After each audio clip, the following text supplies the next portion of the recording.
But if they was to try to deal with one of my trials, if you will, they might look at something I'm going through, and they might say, well, that's not that big a deal, right? But to me, man, that's a really hard thing. So I think that's why it's silly sometimes when people say, why can't they handle that? Man, sometimes certain things are harder for some people than others, and God has made us that way. So when we come to church, we can support one another.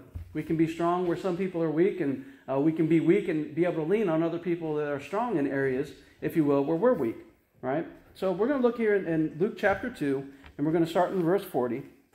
But before we go any further, let's go ahead and pray.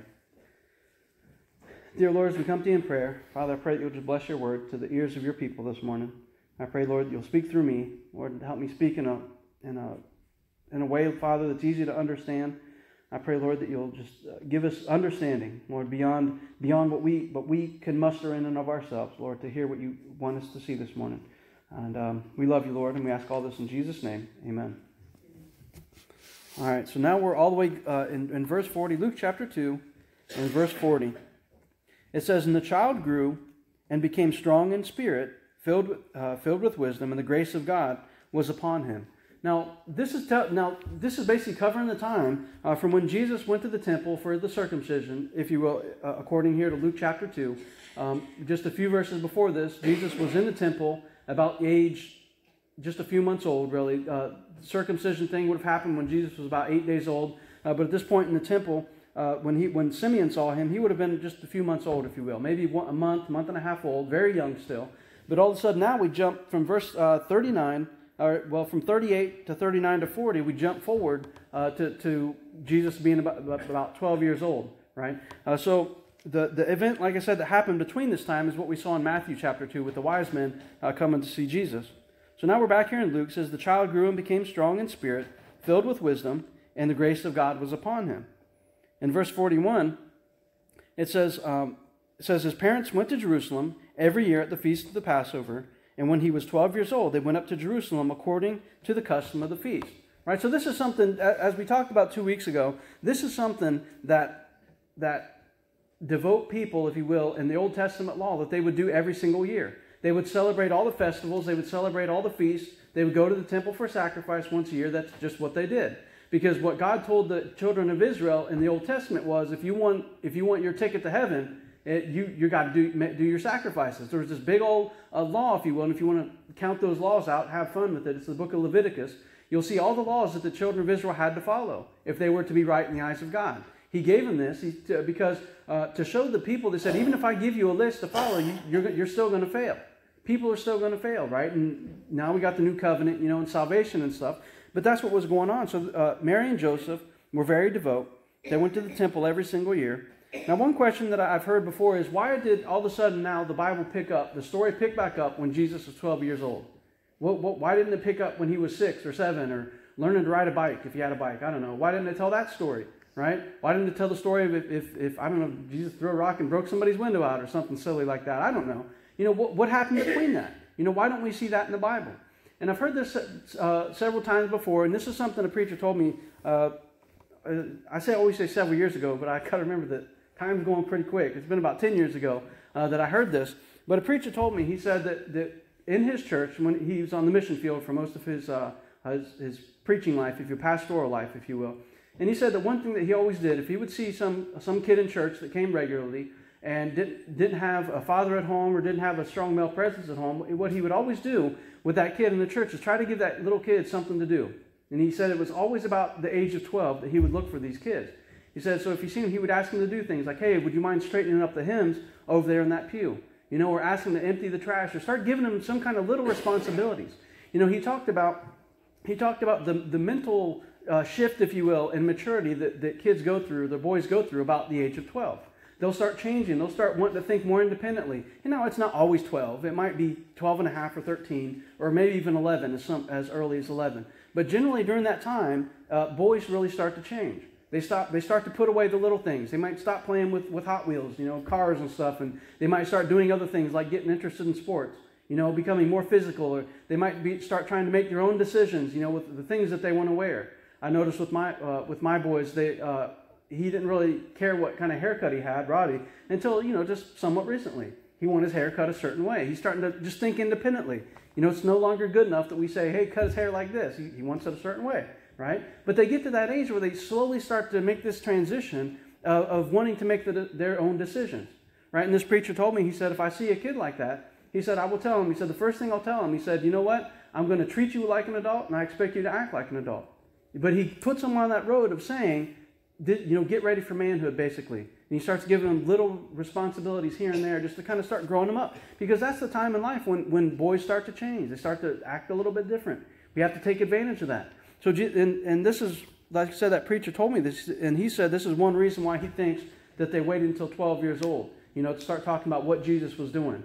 And also, too, we see what Jesus is going to do here. He's starting to act out a little bit more independently than Mary and Joseph are used to. Right, so let's continue on in verse 42. It says, when he was 12 years old, they went up to Jerusalem according to the custom of the feast. When they had finished the days, as they returned, the boy Jesus lingered behind in Jerusalem. And Joseph and his mother did not know it. All right, so the biggest thing as a parent, right, and maybe some of y'all do the same thing. For me as a parent, the first thing that I key in on here is that Mary and Joseph didn't realize that they left Jesus behind. Right? Has anybody here ever been left behind before by their parents? Nobody? Man, okay, Mike, thank goodness. I don't feel so bad. All right, so Mike did. Me and Mike, all right, we'll have to go out to eat together, Mike, talk about it. But I got left at church one time by my parents, right? They were starting to close up, and my parents lived about 35 minutes away from church, right? They left me at church. 2 times this happened to me growing up, right? But like I said, as a parent, my first inkling, I look here and I said, how in the world did Joseph and Mary forget Jesus? What were they thinking, and all this stuff? That's kind of like my first inkling. It says, when they had finished their days, these are busy days when they go do sacrifices. They're already very busy. They got to get all this stuff done to make sure that they're clean to do the sacrifice. It's not just go take your sacrifice in and everything's done. They go through different rituals depending on how devout they were to make sure that they were clean and worthy to do their sacrifices and all kinds of stuff. So this is a very busy time. That's one, if you want to use that as one of their excuses. And then it says, but Jesus lingered behind in Jerusalem. Right? Now, Jesus didn't just say, hey, I see a horse over there I want to ride. I'm going to go off and ride that horse. Right? Or I see some kids. It says he lingered behind. This was purposeful. He lingered behind. He did something. He had some interest, if you will, that he wanted to stay back and something to do. Right? So he lingered behind. It was something purposeful. He didn't get distracted and forget that his mom and dad told him to go do something. There was something. He purposefully lingered behind to do something. Right. Now, continue on in verse 43. It says, verse 44, it says, but supposing him to have been in the company, they went a day's journey and sought him among their relatives and acquaintances. So when they did not find him, they returned to Jerusalem seeking him. Now, this is not, and when it says here that they went a day's journey, that doesn't mean a 24-hour day's journey, that they went 24 hours without knowing where little Jesus was.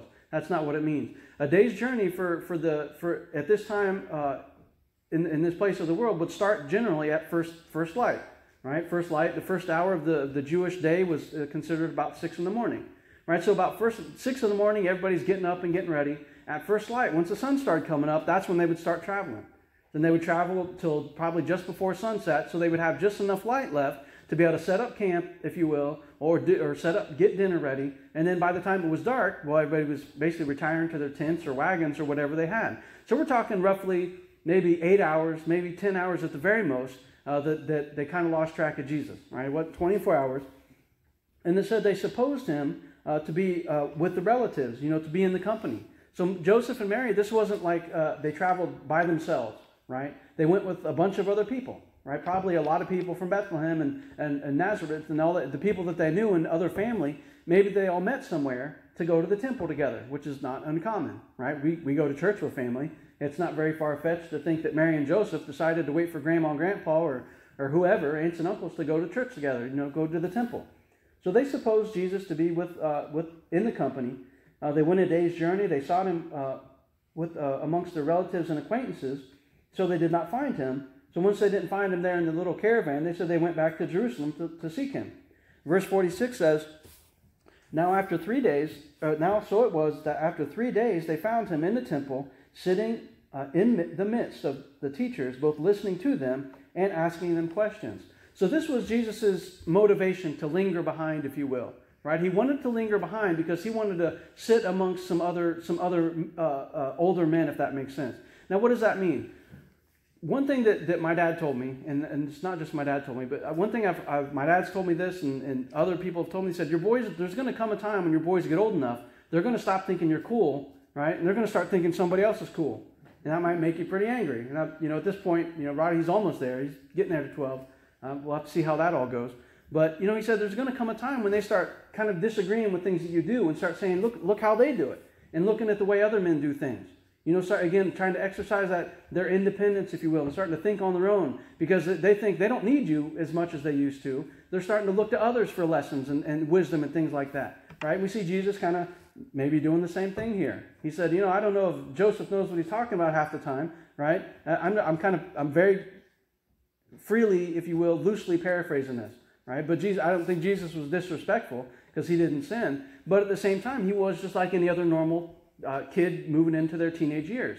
We can't forget that. He was probably having a tough time. He might have been in the mindset that, I'm not getting enough Bible study at home. Right? I'm not getting enough Bible reading and Bible wisdom at home. I'd like to stay here in the temple and ask some questions. He might have, that's probably was his mindset. But that's why he lingered behind. It says, and all who heard him, in verse 47, it says, and all who heard him were astonished at his understanding and answers.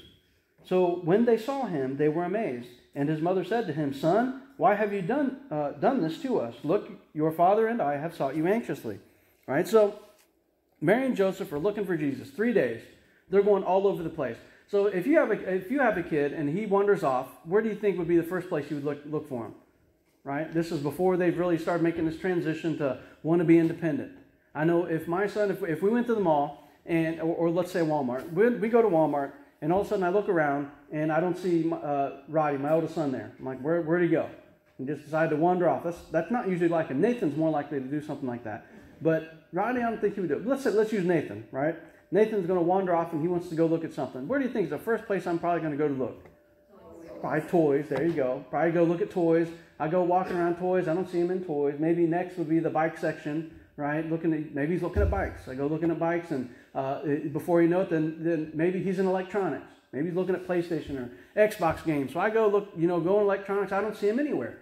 I'm looking all over the place, But before I know it, guess where I find him? He's asking questions of the manager about how to manage people. And how odd would that be? That wouldn't make any kind of sense whatsoever, would it? So why did it take Mary and Joseph 3 days to find Jesus? Probably because they didn't expect him to go back to the temple and sit amongst all the scholars there. That's probably the last place they expected Jesus to be. Jesus was probably just like any normal kid, like to run around and like to play and stuff like that. But here we see, this says in verse 48, it says, or verse 47, or verse 48, it says, so when they saw him, they were amazed. Mary and Joseph couldn't believe that he was in the temple. They're like, what is he doing in the temple? Of all places for Jesus to go, he's in the temple. They couldn't believe it. That was the last place that they were going to go try to look for Jesus, was the temple. I don't even know how they ended up back at the temple, but there they are 3 days later, and they find him. They're amazed. And his mother said to him, Son, why have you done this to us? They're surprised. They're surprised at this. This tells me this is probably the first time Jesus has done something like this. They can't believe it. They just assume, if I go walking through the store, I don't keep my eyes on my kids 100% of the time. Maybe 80%, I'll glance around, yeah, they're still there, and all that kind of stuff, right? Now, if they were 2 or 3 years old, they'd probably be in the cart with me, and I'd have physical control of them at all times. There used to be a time when I used to tell Angela, I was like, I'm tempted to get one of those leashes for kids because they always want to run off. But I didn't want to be that parent to get a leash for the kid. If y'all did that, that's fine.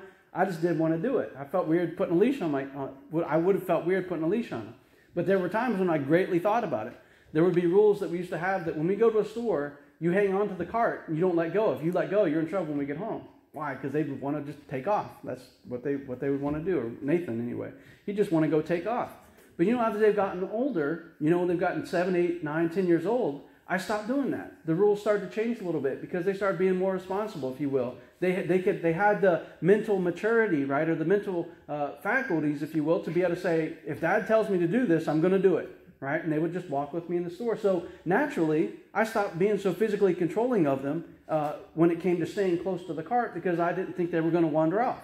And like I said, Jesus is at that point in his age at this time when Mary and Joseph probably are thinking, if we tell Jesus to do something, he's probably going to do it, right? A lot of the things that they do now is implied. Like my boys, when they wake up, they know that they got to take the dogs out. That's the first thing they do in the morning. They get up, they take the dogs out, and it's not very often that we have to tell them that anymore. They'll just kind of get up and go do it, right? Sometimes we do, right? But, most of the time they'll just get up and go take the dogs out. I just kind of expect them to do that.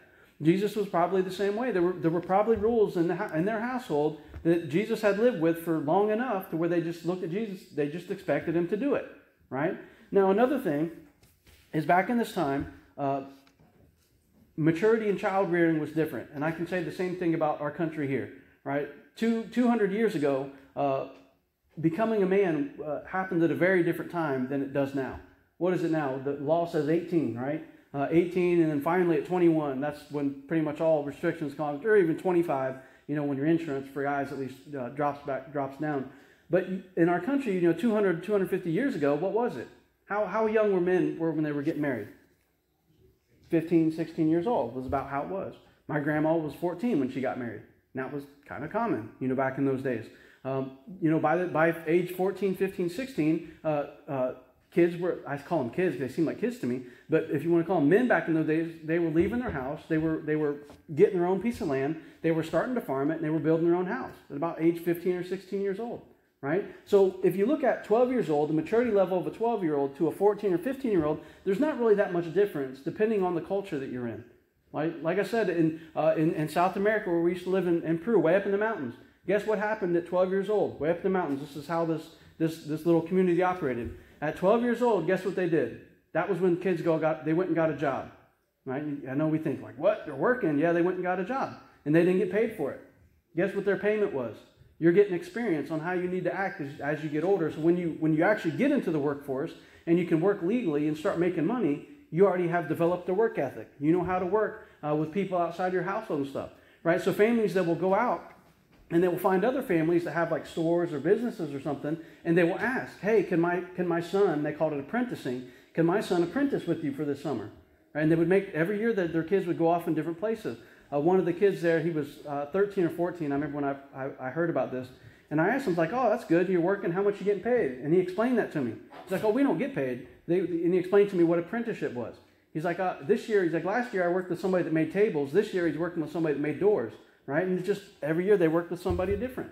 Right? So like I said, that maturity level, it's got to be different. I'm just trying to kind of help us understand the times, if you will, and maybe the maturity level of Jesus and the mentality of the families back then. So 12 years old, Joseph and Mary, they're surprised. They can't believe Jesus stayed back without asking anybody. In verse 48, again, it says, son, why have you done this to us? Look, your father and I have sought you anxiously. We've been worried, we've been scared. Out of our minds, we couldn't find you for 3 days, and then here we find you here in the temple. And then Jesus said to them, and he said to them, why did you seek me? Did you not know that I must be about my Father's business? Right? And that answer has got to be pretty surprising to Mary and Joseph. Right? Pretty surprising. They got to be a little bit taken aback by that. Like, what in the world is going on with Jesus? Right? We know he's the Son of God because that's what Gabriel told us. But man, this is a big change for Mary and Joseph. This is a big change in the parenthood. Now, there's been times when I've heard my child say something that really made me take a step back and reevaluate parenting. And I started saying, you know what? I got to explain this. All right? We have to start dealing with this. I didn't think it was time yet, but man, it made me change the way we change, because we might have been planning, well, we're not going to talk to them about this kind of stuff until they're 10 or 11, right? We're not going to start dealing with this until they're 13 or 14, like cell phones. Right, cell phones or dating, that was one. I tell the boys, you're not dating anybody until you got a job and you're paying for your own car insurance. That's my plan now, y'all. Okay, that's my plan now. Okay, we've had many plans already, that have kind of fallen through a little bit, because we said by this age we're going to start doing this, and we're like, whoa, wait a minute, this happened, so now we got to talk about this. But there's been some things that made us take a step back and reevaluate parenting, if you will. And sometimes it's usually stuff that the kids will say, and it hasn't really ever been in a disrespectful way, if you will, like Jesus here saying, why did you seek me? What are you looking for me for? I'm off doing what God wants me to do. In Jesus' little 12-year-old mind, he's thinking, I'm doing what I'm supposed to be doing. Why are you looking for me? Right? But he forgot to tell mom and dad. Like, I'm sure the teenagers out there forget to tell their parents stuff sometimes. I told you I was going to be out till 12 instead of 11 or whatever. I don't know. But there's some things that already my boys have said to me that have kind of made us take a step back. All right, I was just kind of looking at the crowd real quick to see what I was going to say and not. But anyway, so here's one that really threw me. All right, and this made me reevaluate parenting. Angela went to one of the boys got in trouble, and I think it was my oldest. And she says, "Why did you do that?" And he said, "I did it because Dad does it." I was like, "Oh, great." And of course, guess what? I don't know what happened, but it went from Rodney being in trouble to now I was in trouble. And I was like, I couldn't get out of it. I couldn't point the finger at anybody else. One time I tried to say, "I do it because you do it," telling it to Angela, and she didn't like that too much. But that made us take a step back and say, man, I need to start changing the way I do things because he's watching me. I should have known that anyway, but I don't know. That took me off. That's what when I was thinking of with Mary and Joseph here. Like, there was something that happened that really made him take a step back, saying, "Hold up, we got to start thinking about things differently." What was another one? The boy. I'm kind of incriminating myself this morning. I should have threw Angela more into this, but I didn't. The Lord protected her, I guess. But here's me incriminating myself again. Angela goes to one of the boys and she says, "Where did you hear that?" And then guess what they said? "Well, Dad said it." And I was like, "Oh man, it doesn't sound bad when I said it, but when the boys said it, it sounds horrible." So I had to reevaluate some. That made me take a step back. Like, oh my goodness, right? There was another one. How are babies made? Yeah, that was a shocking one, right? I didn't expect that conversation till the boys, till Roddy anyway was probably 11 or 12. What age did that come? About 6. Oh my goodness, that was horrible. That was rough. I wasn't prepared. Angela came up to me and I tried to get away from it. It didn't work. All right, we got to have this question because I'd rather me explain it than somebody else. Because if he's asking me that boldly, he's probably going to ask Grandpa or somebody, and then I'll get in trouble for my dad, right? But how are babies made? And one question that goes a little bit further than that. But anyway, like I said, there were some things that they really made me take a step back and say, "Oh my goodness, I got to rethink some of the things that we're doing. I can't say this around them anymore." Me and Angel like to watch musicals. I think I've told you all about this before. We used to think the movie Grease, we used to like that. We thought it was fun. I thought that movie was great, right? We hadn't watched it for years. And we said, "Oh, the boys like music. We got to watch Grease together. Boys, let's go. This is a great movie. I remember this." We got through about the first 5 minutes of it, and I turned that thing off. And I was like, I can't believe I used to watch this, right? Just, the way the Lord changes your mind and stuff. But it was just, I had to take a step back, and say, start thinking about some of the things we do with our kids, And I say all that to say this, because Joseph and Mary, and I'm trying to look at, give them the benefit of the doubt. As devout as they were in the temple and all that kind of stuff, they were taken aback by this situation. And I had to kind of bring myself down and say, how could I relate to this, right? And I can definitely relate to it on more than several occasions. But they were taken aback. They couldn't believe Jesus would just stay behind. And they couldn't believe his answer. Jesus gave an answer very, very seemingly calloused, if you will, towards his parents. But, like I said, sometimes when I hear the way my boys say things, and they don't mean any disrespect by it, but they'll say some things sometimes, and I'm thinking like, what in the world would you be doing that for, right? And I don't really get mad at them because there was no malice in their voice, if you will. But it's the same thing here. Jesus is saying, "Why did you seek me? Did you not know that I must be about my Father's business?" Like, come on, I'm trying to do what God wants me to do. But they did not understand the statement which he spoke to them. So they were taken aback. They weren't prepared for this, right? Verse 51 says, "Then he went down with them and came to Nazareth and was subject to them." Right? And that's an important thing. It says he was subject to them. He's back in that place where he's supposed to be as a child in his relationship to his parents. He was honoring his father and his mother. But his mother kept all these things in her heart.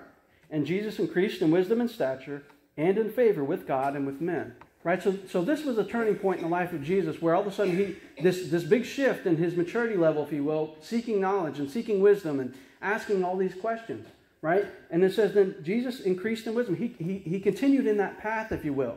Once Mary and Joseph saw that he was doing this, that he needed some extra wisdom maybe or needed some extra church, they tried to accommodate that. Why? Because it says that Jesus was subject to them, right? It does say that. But then it says also that he increased it. He kind of kept on that path.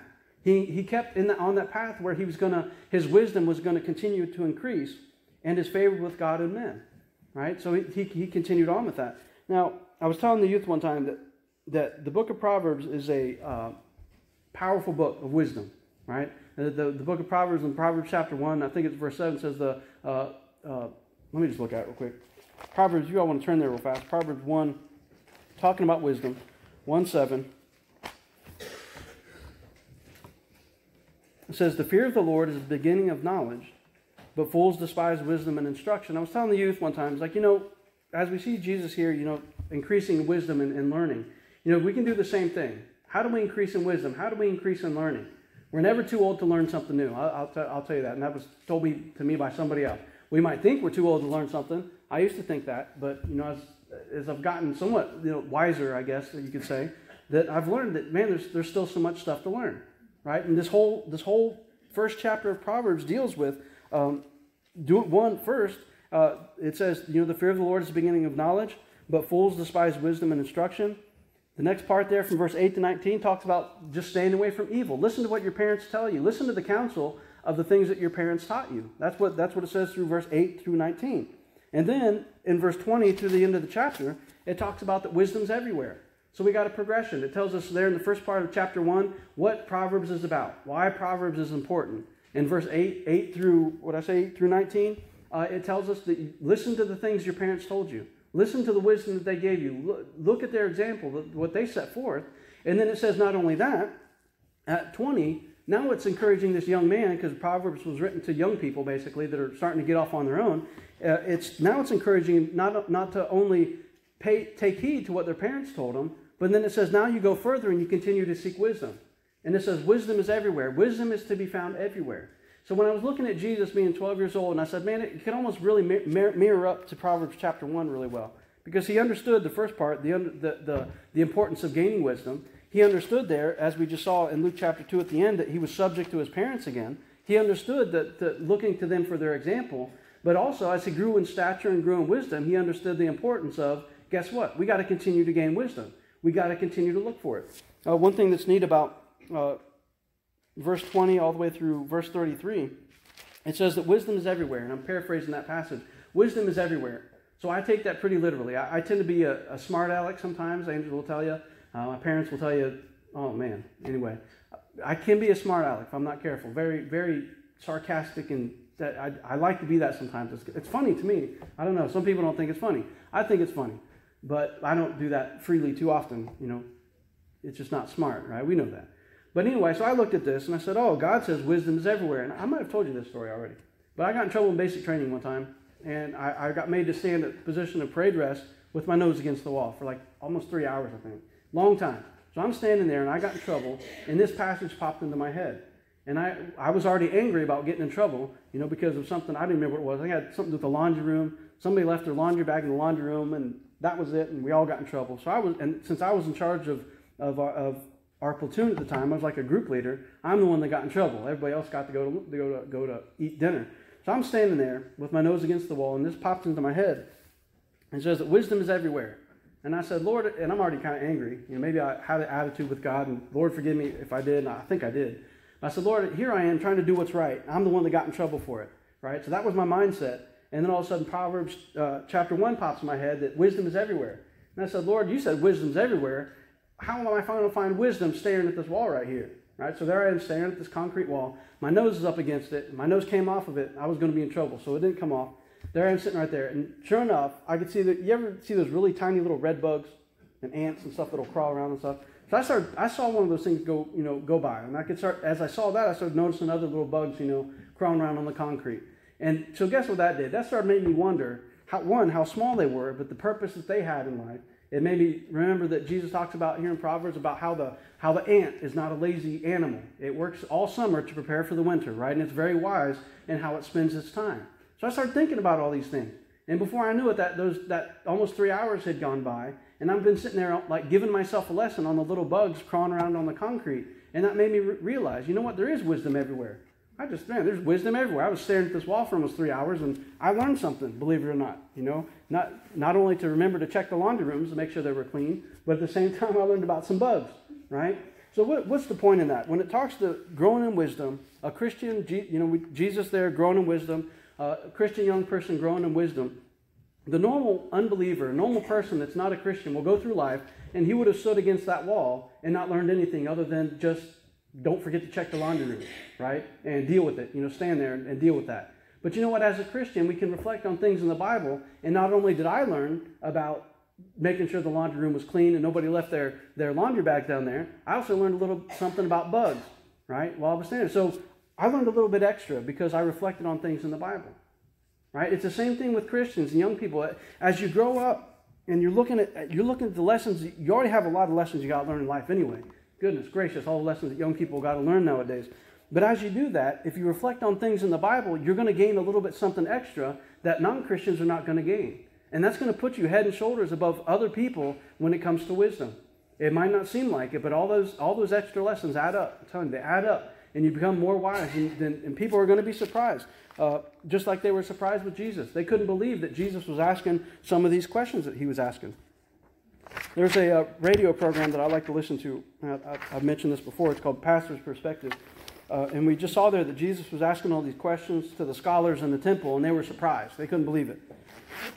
Sometimes I'll listen to that radio station, and you'll have kids will call in. When I say kids, I'm talking like 6, 7, 8-year-old kids. You know, their parents let them call in, and they'll ask some pretty wild questions that they're very hard to answer. And usually on this program, they'll have the radio host, the program host, and they'll have also 2 scholars, let's say. They might be 2 professors at a Bible college somewhere, or 2 preachers that have been preachers for a long time or whatever, and they just receive phone calls.